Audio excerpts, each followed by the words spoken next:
నమస్తే వర్మ. ఏపీ రాజకీయాల్లో జరుగుతున్న పరిణామాలు, సేనాని బాబు గారు మరొక్కసారి భేటీ అయ్యారు, సుదీర్ఘంగా చర్చించుకున్నారు. ఏంటి దాని సారాంశం?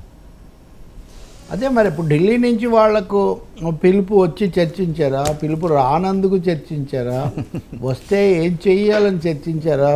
సో 3 డైమెన్షన్స్ ఉన్నాయి పవన్ చంద్రబాబు చర్చలకు. ఇది మామూలుగా అయితే సజావుగా ఒకటే స్ట్రైట్ లైన్గా ఉండుంటే వీళ్ళిద్దరే కూర్చొని ఉండేవాళ్ళు కాదు. రెండోది మీడియా కూడా సమాచారం వచ్చి ఉండేది. అంటే బీజేపీ ఆహ్వానించింది పలానా రోజు చర్చలని. ఎందుకు ఇది చెప్తున్నానంటే ఢిల్లీలో చాలా వరుస చర్చలు జరుగుతున్నాయి. నిన్న రాత్రి అమిత్ షా మహారాష్ట్రకు సంబంధించి ఆ షిండేతో వీళ్ళందరితో కూడా చర్చలు జరిపారు.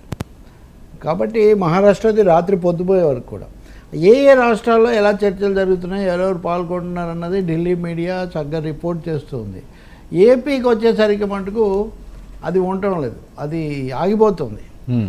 అమిత్ షా గతంలో చెప్పిన వ్యాఖ్యల ప్రకారం అయితే మేము కుటుంబ నియంత్రణ పాటించము, ఎవరైనా తీసుకుంటాము, గతంలో ఎవరిని మేము పంపించలేదు, వాళ్ళే వెళ్ళిపోయారు. అంటే దీంట్లో 2 రకాల కోణాలు ఉన్నాయి. వాళ్ళే వెళ్ళిపోయారు అనే దాన్ని కోపం కింద తీసుకోవచ్చు, వాళ్ళే వెళ్ళిపోయారు కాబట్టి మళ్ళీ రావచ్చు, మేము కుటుంబ నియంత్రణ పాటించాము అని సంకేతం ఇచ్చినట్టుగా కూడా ఉంటుంది. కాబట్టి అమిత్ షా తలుపులు తీసే ఉన్నాడు ఆ రోజు చేసిన చర్చల్లో. కాకపోతే పురంధేశ్వరియే ఇంతవరకు ఢిల్లీ వెళ్ళలేదు. వీళ్ళిద్దరన్నా అప్పుడప్పుడు వెళ్ళారు పాపం. పురంధేశ్వరి అందరితో పాటు జరిగిన సామూహిక సమావేశాలు తప్ప ఆమెతో అధిష్టానం చర్చించలేదు. వాళ్ళ ప్రాధాన్యతల్లో నిజానికి మహారాష్ట్ర, బీహారు, యూపీ అవి ప్రధానంగా ఉంటాయి. తర్వాత ఆంధ్రప్రదేశ్ వస్తుంది. కాబట్టి ఈ క్రమంలో 2 కోణాల్లో కూడా ఉండొచ్చు. అంటే ఇంకొకటి, పవన్ కళ్యాణ్ ఎన్డీఏ భాగస్వామిగా ఉన్న వ్యక్తి, రాష్ట్రంలో తెలుగుదేశం భాగస్వామి, కేంద్రంలో ఎన్డీఏ భాగస్వామి. మరి ఇప్పుడు ఏ కోణంలో చర్చలు జరుపుతారు? మామూలుగా ఇద్దరు ఉభయ కమ్యూనిస్ట్ పార్టీలు ఉదాహరణకు మాట్లాడుకుంటాయి, కుదిరినా కుదరకపోయినా ముందుగా. అంటే వాటి మధ్య కొంత ప్రాథమికమైన ఒక ఇది ఆర్గానిక్ ఉందని. సో ఇక్కడ వీళ్ళు కూర్చున్న తీరు, ఆ సమాజం అదంతా చూస్తే మటుకు తాము జాగ్రత్త పడ్డమే ఎక్కువ కనిపిస్తుంది నాకు. తాము జాగ్రత్త పడ్డం, తమ ఎలా ఉండాలి, బీజేపీ కేంద్రం ఎలా వ్యవహరించవచ్చు అనే దానికోసమే వాళ్ళు సమావేశమైనట్టు కనిపిస్తుంది. మూడోది, పవన్ కళ్యాణ్కు ఆహ్వానం ఉందని అంటున్నారు. చంద్రబాబు ఆహ్వానం విషయం ఇంకా స్పష్టంగా లేదు. పవన్కి అయితే ఆహ్వానం ఉండొచ్చు, ఎందుకంటే ఆయన ఎన్డీఏ భాగస్వామి కాబట్టి. కుదుర్చుకున్నా, లేదు మీరు అటు వెళ్ళారు కాబట్టి మేము కుదుర్చుకోలేకపోతున్నామని చెప్పినా ఆయనతో కూర్చోవాల్సి వస్తుంది. కాబట్టి పవన్ విషయం అయితే క్లియర్, చంద్రబాబు విషయం అన్క్లియర్. మరి ఇదే ఆయన వెళ్ళి చెప్పొచ్చాడు, అది కూడా జరగవచ్చు కదా.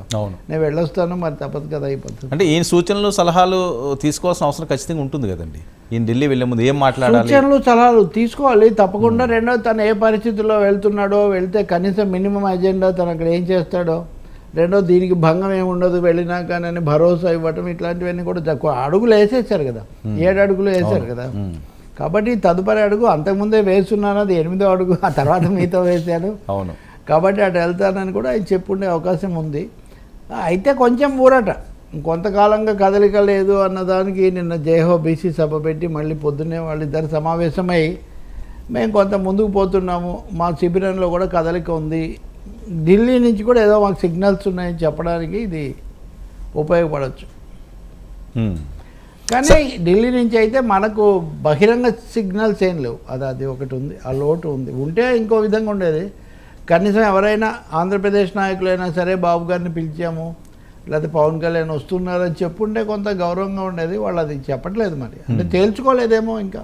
సార్, మేనిఫెస్టో అంశంలో కూడా ఖచ్చితంగా బీజేపీతో చర్చించాల్సిన అవసరం ఉంటుంది. లేకపోతే ఇదిగో ఈ మేనిఫెస్టో ఇది, లేకపోతే ఇన్ని సీట్లు ఈ రకంగా మేము అనుకుంటున్నాం, మీకేంటి కావాలి అని ఇంకా ఫైనల్గా తేల్చుకోవడానికి వెళ్ళే ఈ టూర్గా చూడొచ్చు దీన్ని. అంటే ఇప్పటికే వీళ్ళు సీట్లు ప్రకటించడము, కలిసి ఇచ్చేయటము, మాకు తెలియకుండా చేశారన్న ఒక ఫిర్యాదు బీజేపీ దగ్గర ఉంది. బీజేపీ చేయకపోయినా అలాంటి వాడు ఏం చేస్తాడు, పొత్తన్నప్పుడు వాళ్ళు ఏకపక్షంగా వెళ్తే ఎట్లా అని. ఈ దశలో బీజేపీతో ఏదో ఒక స్పష్టత రాకుండా